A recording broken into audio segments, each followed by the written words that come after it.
बिस्मिल्लाहिर्रहमानिर्रहीम। अस्सलाम वालेकुम नादरीन, आप यूट्यूब चैनल देख रहे हैं। मैं इमरान खान हूँ। सबसे पहले तो इमरान खान साहब के बारे में मैं थोड़ी सी बात कर देता हूँ। इंटरनेशनल ख़बरें बहुत ज़्यादा हैं, लेकिन इमरान खान साहब की एक मरतबा फिर मुलाकात नहीं करवाई गई उनकी फ़ैमिली के साथ।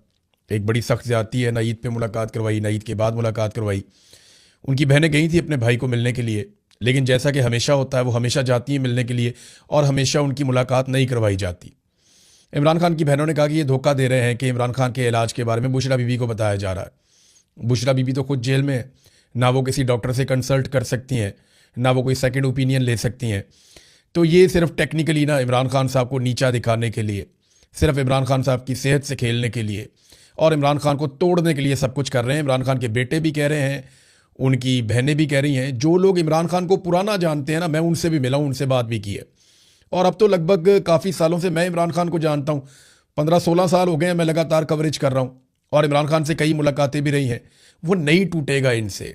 आसिम मुनीर साहब, वो आपसे नहीं टूटेगा। आप जो मर्जी कर लें वो आपसे नहीं टूटेगा। आपने 5 साल की एक्सटेंशन ली, आप 15 साल की और एक्सटेंशन ले लें। अल्लाह रब्बुल इज़्ज़त इमरान खान को ज़िंदगी दे, वो आपसे नहीं टूटेगा।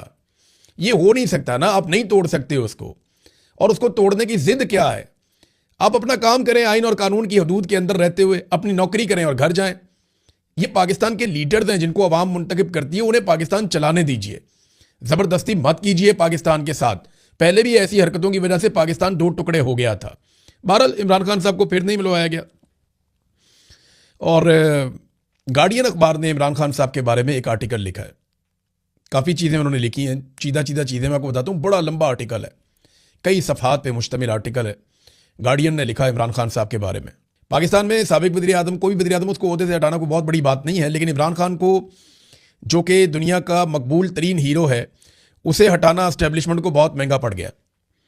खान ने खेल के मैदान में, फलाही काम के मैदान में और सियासत के मैदान में जहाँ पे कदम रखा, मद्दे मुकाबिल कोई नहीं रहा। लेकिन उसे तमाम कुव्वतों ने मिलकर जेल में बंद किया हुआ है। यहाँ तक कि उसे कत्ल करने की भी कोशिशें की गई हैं। इस आर्टिकल में यह दावा किया गया कि इमरान खान पाकिस्तान की तारीख के मकबूल और मशहूर तरीन इंसान है। कोई मर्द या औरत, जिंदा या मरहूम, हकीकी या ख्याली पाकिस्तानी इमरान खान से ज़्यादा मशहूर नहीं हुआ या इमरान खान से ज़्यादा उसको मकबूलियत नहीं मिली। ये बात हकीकत है, झूठ नहीं है। दुनिया इमरान खान की गवाही देती है, लेकिन बोनों ने मिलकर एक बहुत बड़े कदावर शख्स को सिर्फ इसलिए जेल में बंद कर दिया कि जब ये बोने उसकी तरफ देखते थे तो ऐसे सर उठा के देखते थे। तो इन बोनों ने उसे जेल में बंद कर दिया, और कुछ नहीं है। ये सारे बोले हैं, कुछ नहीं बेचते इमरान खान के आगे। पाकिस्तानी अवाम क्योंकि इमरान खान के साथ खड़ी है और अल्लाह रब्बुल इज़्ज़त ने उसको ये इज़्ज़त दी है, ये उसके हिस्से में आई है। अब आप जो मर्जी करें, उल्टे लटक जाएं, ये तो अल्लाह ने उसको दी है। अब आ जाए नाजरीन इंटरनेशनल खबरों की तरफ। तो पाकिस्तान कुछ थोड़ा सा मरकज़ निगाह बना। उसकी वजह यह है कि पाकिस्तान को लगता है कि एक इस तनाज़े के हल के लिए पाकिस्तान मुज़ाकरात कार का रोल प्ले कर सकता है, पाकिस्तान मेज़बानी कर सकता है। यानी शहबाज शरीफ ने इसके ऊपर एक ट्वीट भी किया और कहा कि मशरिक़ वस्ता में जंग बंदी और मुज़ाकरात की कोशिशों की पाकिस्तान हमायत करता है। ईरान अमेरिका जंग बंदी और अमन और इस्तेहकाम की हमायत करते हैं। उन्होंने ऐलान किया कि अमेरिका और ईरान की रजामंदी से पाकिस्तान मुज़ाकरात की मेज़बानी करने के लिए तैयार है। जंग के खात्मे के लिए बामानी और नतीजा खेज़ मुज़ाकरात ज़रूरी हैं और पाकिस्तान जो है मुज़ाकरात में सहूलतकारी को एक एजाज़ समझेगा। ये शहबाज शरीफ ने अपनी जो ट्वीट है उसको अमेरिकी सदर डोनाल्ड ट्रंप, विटकोफ जो पाकिस्तान आया हुआ था, और उसके अलावा ये विटकोफ जो है ना, ये इस रीजन का हेड बनाया हुआ है डोनाल्ड ट्रंप ने, और फिर ईरानी वज़ीर ख़ारजा अब्बास अराक्ची को टैग कर दिया। ये इन 3 बंदों को भी शहबाज शरीफ साहब ने टैग किया है अपने ट्वीट में। अब देखिए, सवाल ये पैदा होता है कि पाकिस्तान इतनी दिलचस्पी क्यों ले रहा है जंगबंदी में। इससे एक तो पाकिस्तान अकेला नहीं है, तुर्की भी कोशिश कर रहा है, मिस्र भी कोशिश कर रहा है, कतर ने तो इनकार कर दिया, हम इसका हिस्सा नहीं है। लेकिन क्या वाकई जंगबंदी हो जाएगी? अमेरिका के जो सहाफ़ी हैं वो भी अब ये मानना शुरू हो गए हैं कि ईरान ने जंगबंदी की दरख्वास्त नहीं की। जंगबंदी की दरख्वास्त जो है वो अमेरिका ने की है और ईरान की जानिब से अभी उसको कबूल नहीं किया गया। उन्होंने शराइत रख दी हैं कि अगर जंगबंदी करनी है तो हमारी चंद शराइत हैं। शराइत मैं आपको बता चुका हूँ। वो कहते हैं जी हमारे हकूक़ हमें दिए जाएँ, हमारे ऊपर पाबंदियाँ ख़त्म की जाएँ। वो ये कहते हैं आइंदा गारंटी दी जाए कि कोई कभी हमारे ऊपर हमला नहीं करेगा। फिर साथ में वो ये भी कहते हैं कि हमारा जो नुकसान किया गया है $100 अरब का कम से कम अभी तखमीना है, वो हमें यकमुश्त अदा किया जाए, वो पैसे हमें मिलने चाहिए।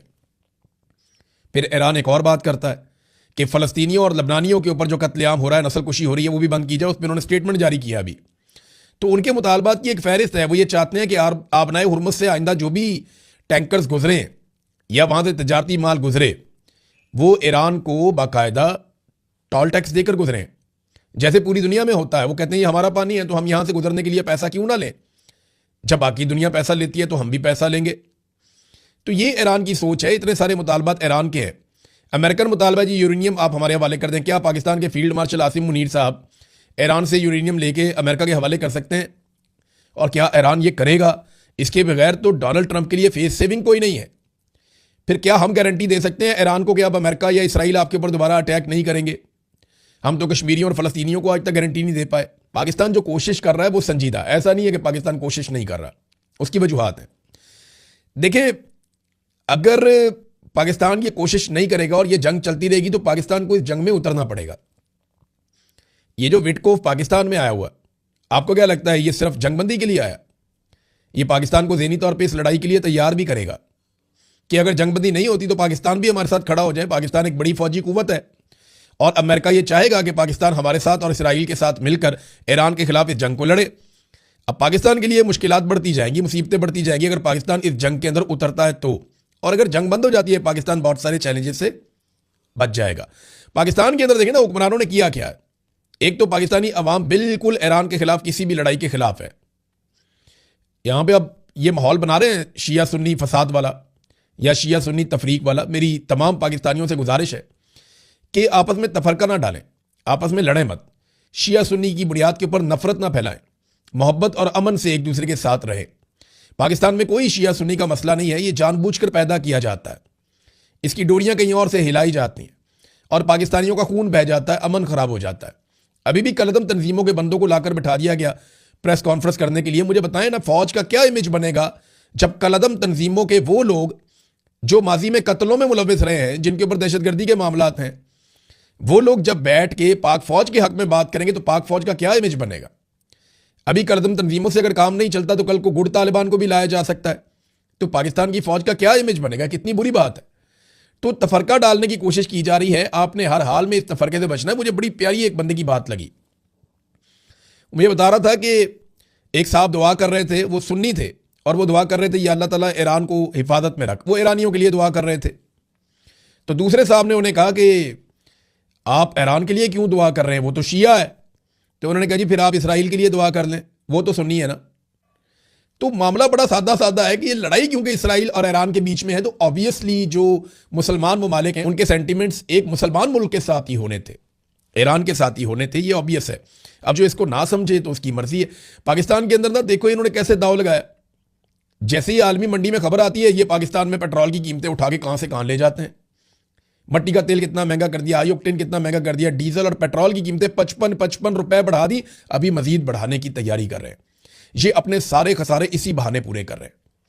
हालांकि मुझे एक शख्स ने यह इतला दी है, इसकी कंफर्मेशन नहीं है, लेकिन उन्होंने दावा किया कि हुकूमत से आप कहें कि वो आपको दिखाए उन अदायगियों की तफसीलात, और ये पब्लिक डॉक्यूमेंट होता है, हुकूमत दिखाए ना कि अगर ये महंगा पेट्रोल या डीजल खरीद रहे हैं तो अदायगियों की तफसीलात को हमको दिखाएं, जनाब ये अदायगियां हमने कर दी हैं। दावा यह किया जा रहा है कि हुकूमत सऊदी अरब से जो भी इस वक्त फ्यूल ले रही है वो रियायती निर्खों पे ले रही है, क्योंकि सऊदी अरब को पाकिस्तान की इस वक्त जरूरत है और वो भी उधार ले रही है। कोई अदायगियां नहीं हुई। अगर कोई अदायगियां हुई हैं तो वो शो कर देना कि ये हमने महंगा खरीद लिया जनाब, ये हमारे कौमी बैलेंस के अंदर से ये पैसा चला गया, वो ये आपको दिखाएंगे नहीं। तो बाहर से पेट्रोल इनको कैसा भी मिले या पुराना भी मिले या पुरानी कीमत पे मिले, ये पाकिस्तानियों की खाल उतारेंगे, क्योंकि इन्होंने अपने खसारे पूरे करने हैं जो इन्होंने पाकिस्तान में अय्याशी का बाजार गर्म किया हुआ है। वॉल स्ट्रीट जर्नल ने एक दावा किया है। देखिए, ईरान भरोसा करने के लिए तैयार नहीं है अमेरिका पे। ईरान को लगता है कि अमेरिका धोखा देगा और शदीद हमला करेगा और ज्यादा मुल्कों के साथ मिलकर हमला करेगा। और अब वॉल स्ट्रीट जर्नल ने इस बात का दावा किया है कि सऊदी अरब और यूएई ये बहुत जल्द अमेरिका और इसराइल की जंग का हिस्सा बनने वाले हैं और सिर्फ वक्त का तयन होना बाकी है कि किस वक्त ये जंग के अंदर उतरेंगे। ये एक खौफनाक डेवलपमेंट हो सकती है।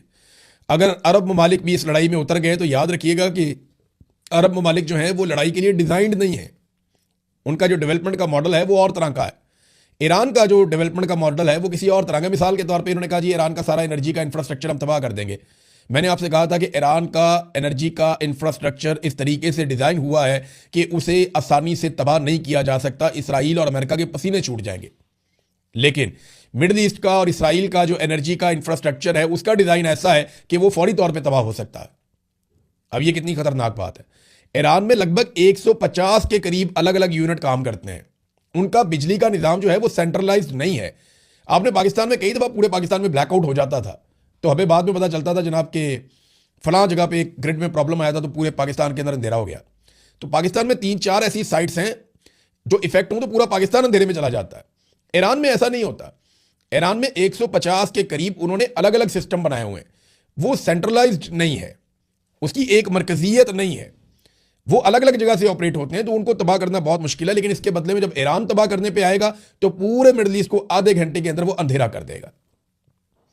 ये एक ऐसी खौफनाक पिक्चर है जिसे कोई भी नहीं देखना चाहेगा, मेरे समेत कोई भी नहीं देखना चाहेगा। तो वॉल स्ट्रीट जर्नल दावा कर रहा है कि जी सऊदी अरब और यूएई जल्द अमेरिका और इसराइल जंग का हिस्सा बनने वाले हैं। तो सादी बात यह है कि फिर पाकिस्तान भी उसका हिस्सा बनेगा और विटकोफ पाकिस्तान में मौजूद है। अब या तो जंगबंदी हो अमेरिका की शराइत के ऊपर, अमेरिका को कोई फेस सेविंग पाकिस्तान लेकर दे दे। अमेरिका को चाहिए क्या?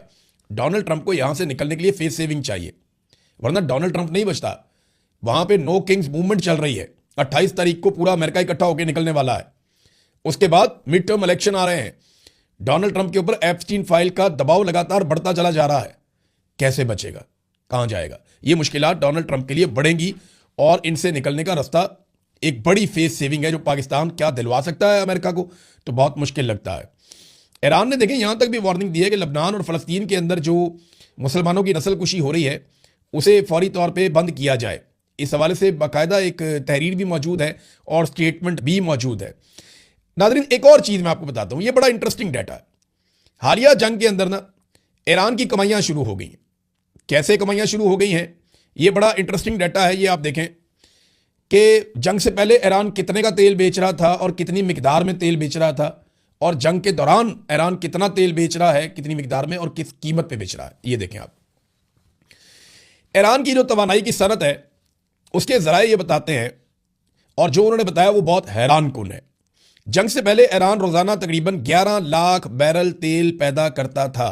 11 लाख बैरल तेल जंग से पहले रोज़ाना। और उसको जब आलमी मंडी में $65 फी बैरल की कीमत थी तो ईरान 15% कम पे बेचता था, लगभग $18 कम पे बेचता था। $18 कम पे बेचता था, बिल्कुल यही है डाटा। और वो कीमत बनती थी लगभग $45-47 फी बैरल। यानी ईरान $45 से $47 फी बैरल तेल बेचता रहा है 11 लाख बैरल रोज़ाना पैदा करके। और आज ईरान रोज़ाना 15 से 17 लाख बैरल तेल पैदा कर रहा है। यानी तेल पैदा करने की सलाहियत उसने अपनी 40% लगभग बढ़ा दी है, और उसे $110 फी बैरल में से सिर्फ $2-3 की $4 की रियायत पे बेचा है। यानी दुगनी से ज़्यादा कीमत पे बेच रहा है और लगभग 40-30% ज़्यादा प्रोड्यूस कर रहा है। तो ईरान का तो मुनाफा ही मुनाफा है। अब ये मुनाफा, ईरान की जो प्रोडक्शन है वो लगभग 30 से 40% बढ़ गई है, और मुनाफा ईरान का 100% से ज़्यादा बढ़ गया है, और वो दुनिया को तरसील भी इसकी बढ़ गई है। तो ईरान का तो इस लड़ाई में फ़ायदा हुआ। रशिया का इतना फ़ायदा हो रहा है कि रशियन सदर ने कहा कि जो इजाफी पैसे आना शुरू हो गए हैं इन पैसों को हम कर्जे उतार देंगे। अमेरिका ने कितना बड़ा फायदा कर दिया रशिया का कि आलमी मंडी से रशिया को जो बेशुमार पैसा अब मिल रहा है, अमेरिका का बड़ा दुश्मन है रशिया, तो उस पैसे से वो अपने कर्जे उतार देंगे। रशिया को काफ़ी रिलीफ मिला। तो ये डोनाल्ड ट्रंप का ना इन सारों को मिलकर एक दिन शुक्रिया अदा करना पड़ेगा जिस किस्म के डोनाल्ड ट्रंप ने इनके लिए कारनामे कर दिए हैं। जंग में होने वाला जानी नुकसान, ये बहुत इंपॉर्टेंट है। लोग बार बार पूछते हैं कि किसका कितना नुकसान हुआ, तो मैं आपके सामने रख देता हूँ। अब तक जो ईरान से इतलात आ रही हैं, 1500 से ज़ायद लोग ईरान में, आम शहरी, फौजी, बाकी लोग, ऑफिशल्स, वो शहीद हो गए। 18,000 से ज़ायद ज़ख्मी हुए हैं। और ईरानी कार्रवाई के नतीजे में जो ऑफिशियली अभी तक तस्लीम शुदा है इसराइल और अमेरिका की जानिब से, 31 अमरीकी और इसराइली मारे गए हैं, जिनमें ज़्यादातर फौजी हैं, और तकरीबन कोई 5,000 के करीब वहाँ पे भी ज़ख्मी हुए हैं, जिनमें बहुत सारों की हालत ख़राब है। और ये खबर मैं आपको अल जज़ीरा के सोर्स से दे रहा हूँ। ईरान की एक फारा न्यूज़ एजेंसी है, उसने एक वीडियो जारी की, उसमें उन्होंने दिखाया कि एक ड्रोन है। अच्छा, ये ड्रोन मैंने देखा तो मैंने कहा ये तो बिल्कुल वैसा ही है जैसा शाहिद ड्रोन है। तो जब खबर पड़ी तो उसमें भी यही लिखा हुआ था कि ये अमेरिका ने ड्रोन बनाया और बिल्कुल ईरानी टेक्नोलॉजी के मुताबिक बनाया। बिल्कुल ईरान के शाहिद ड्रोन की तरह का यह ड्रोन है, क्योंकि पिछले साल जब इस्तेमाल किया था इसको ईरान ने, और उससे पहले भी इस्तेमाल किया था, तो अमेरिकन के पास लाजमी बात है इसकी कॉपी होगी। और वो ये कह रहे हैं कि इन्होंने अब ये ड्रोन भी इस्तेमाल करना शुरू कर दिए, और इनको इस्तेमाल किया जाता है मुख्तलिफ कार्रवाइयों में, और बाद पे ईरान पे इल्ज़ाम भी लगाया जाता है। 131 ड्रोन्स अब तक मार गिराए हैं ईरान ने अमेरिका के और इसराइल के, ये भी उन्होंने दावा किया। तैयारे भी उनके गिर रहे हैं। ये सूरत हाल उनके लिए पैदा हो चुकी है। नाज़रीन, अब मैं एक खबर आपके सामने रखता हूं। दो खबरें हैं और दोनों, एक बड़ी अच्छी खबर है और एक उतनी अच्छी नहीं है। एक अच्छी खबर यह है कि खैबर पख्तूनख्वा में सियाहत वापस आ रही है। बड़े पैमाने पर सयाहों ने ईद के दिनों में खैबर पख्तूनख्वा का रुख किया है। 2,62,000 अफराद। अब देखना महंगाई कितनी बढ़ गई है, हालात कितने ख़राब हैं, पेट्रोलियम मसनूआत कितनी महंगी है, इसके बावजूद कितना पोटेंशियल है खैबर पख्तूनख्वा में कि एस्टेब्लिशमेंट ने कितनी नफरत फैलाई, कितनी कोशिश की है, कैसे दहशतगर्दों को लाकर बसाया गया। इसके बावजूद खैबर पख्तूनख्वा के जो पश्तून हैं उनकी मेहमान नवाजी ने काम कर दिखाया और 2,62,000 पाकिस्तानी जो है वो स्वात के अंदर सियाहत के लिए गए, जिनमें 2,62,000 पाकिस्तानी जो हैं वो खैबर पख्तूनख्वा में सियाहत के लिए गए और इनमें सबसे ज़्यादा 1,86,000 स्वात में गए। कमाल नहीं हो गया? अब मुझे बताएं ना DGISPR कि उनके फेवरेट वजीर आला सरफराज बुगटी क्या हमें डाटा जारी करेंगे कि बलूचिस्तान में जहां बड़ी शानदार कारकर्दगी है, एक SHO की मारन दहशतगर्द, वहां पे कितने सयाह गए हैं सियाहत के लिए? देंगे कोई डाटा? मैंने पहले भी DGISPR को कहा था कि आपकी फैमिली खैबर पख्तूनख्वा में सियाहत के लिए जाना चाहेगी, बलूचिस्तान में सियाहत के लिए नहीं जाना चाहेगी। हालांकि बहुत अच्छी जगह है बलूचिस्तान में भी, नहीं जाना चाहेंगे। कौन अपनी जान देता है? वहां सड़क के ऊपर आप ट्रेवल नहीं कर सकते। तो बदतरीन फस्तायत को लाया गया, बदतरीन दहशतगर्दी को इंपोर्ट किया गया। इसके बावजूद आज भी खैबर पख्तूनख्वा में पाकिस्तानियों ने साबित किया कि वो इन साजिशों से मुबर्रा है और उन्होंने ये साबित किया कि पाकिस्तानी एक बहादुर कौम है और बड़ी तादाद में लोग गए। अच्छा नाज़रीन, अब यहाँ पे एक और चीज़ मैं आपके सामने शेयर करना चाहता हूँ। ये मामला मेरे दिल के हमेशा बड़ा करीब रहता है और बड़ी तकलीफ होती है इन खबरों से।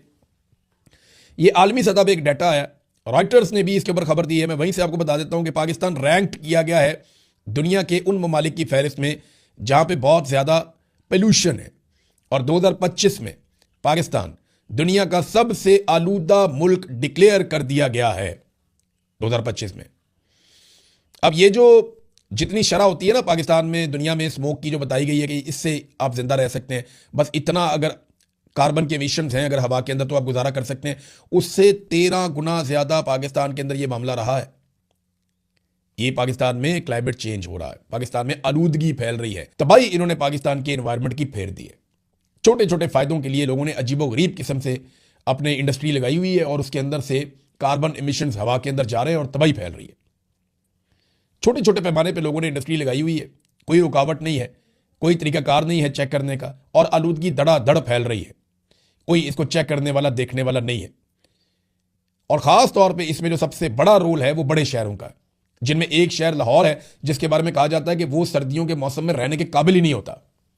तो ये पाकिस्तान में आलूदगी और स्मोक की सूरत हाल है कि दुनिया में सबसे बदतरीन मुल्क डिक्लेयर किया गया पाकिस्तान को। अभी 2 दिन पहले डाटा आया था कि दहशतगर्दी से मुतासरा ममालिक में पाकिस्तान पहले नंबर पर आ गया। अब आलूदगी से मुतासरा ममालिक में भी पाकिस्तान पहले नंबर पर आ गया। इन हुक्मरानों को लाने वालों का बहुत शुक्रिया, खास तौर पे आसिम मुनीर साहब का। अब तक के लिए इतना ही। अपना ख्याल रखिएगा, अपने चैनल का भी। अल्लाह हाफ़िज़।